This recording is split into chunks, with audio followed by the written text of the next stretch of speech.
Elijah is one of the most fascinating figures in the Bible. He's a prophet whose story is packed with miracles, confrontations, and deep faith. Known for standing against idolatry, especially during the reign of King Ahab and Queen Jezebel, Elijah's dramatic moments include calling down fire from heaven to defeat the prophets of Baal, Mount Carmel, 1 Kings 18, and being taken up to heaven in a whirlwind, 2 Kings 2, without experiencing death, a unique distinction. Elijah's life foreshadows elements of Jesus' ministry, particularly his role as a restorer and miracle worker. Malachi 4 verses 5-6 prophesies that Elijah will return before the great and dreadful day of the Lord, leading many to believe in his connection to end-times prophecy. The tribulation is a crucial period in eschatology, often described as 7 years of unparalleled hardship and divine judgment on earth, as outlined in the books of Daniel and Revelation. It's divided into two halves: the first 3.5 years of relative peace and deception, and the latter 3.5 years marked by immense suffering and chaos, the Great Tribulation. Key themes and events during the tribulation include the rise of the Antichrist.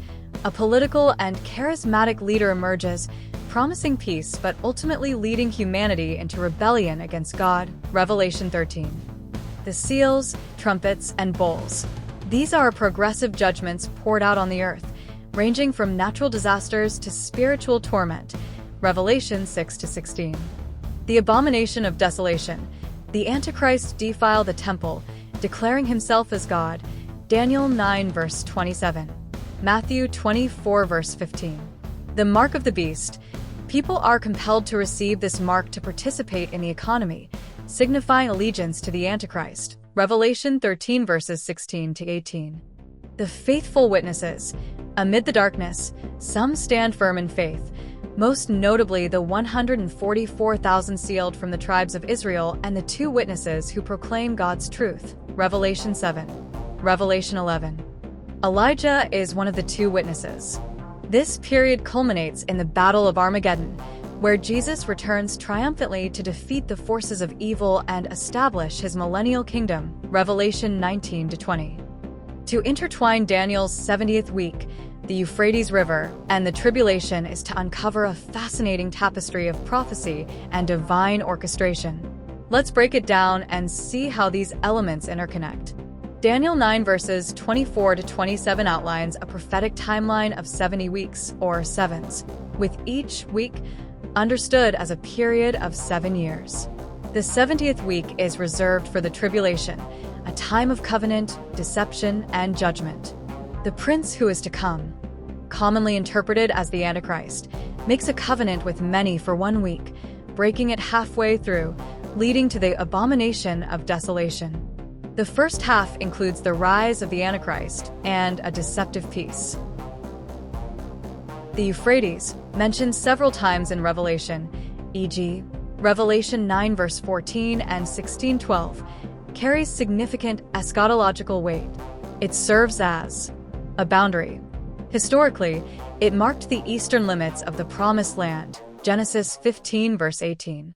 Its prophetic significance extends to the tribulation, symbolizing both boundaries and barriers. Preparation for Armageddon. Revelation 16 verse 12 describes the Euphrates drying up to prepare the way for the kings of the east, signaling the gathering for the final conflict. Here's how Daniel's 70th week and the Euphrates River integrate into the tribulation. Divine judgment and war. The drying of the Euphrates connects to the latter half of Daniel's 70th week, where global conflict escalates. This sets the stage for the Battle of Armageddon. The Antichrist's role. Just as the Antichrist seeks dominion, the Euphrates symbolizes the removal of barriers, both literal and figurative, allowing chaos to spread and armies to converge. A fulfillment of prophecy. These elements align to fulfill prophecies not only from Daniel and Revelation but also from Jesus' teachings in Matthew 24, describing wars, desolations, and the preparation for his return. What's remarkable is how these threads reveal the sovereignty of God amidst unfolding chaos. The Euphrates, both a witness to ancient covenants and a tool in apocalyptic events, weaves a compelling narrative of judgment and redemption.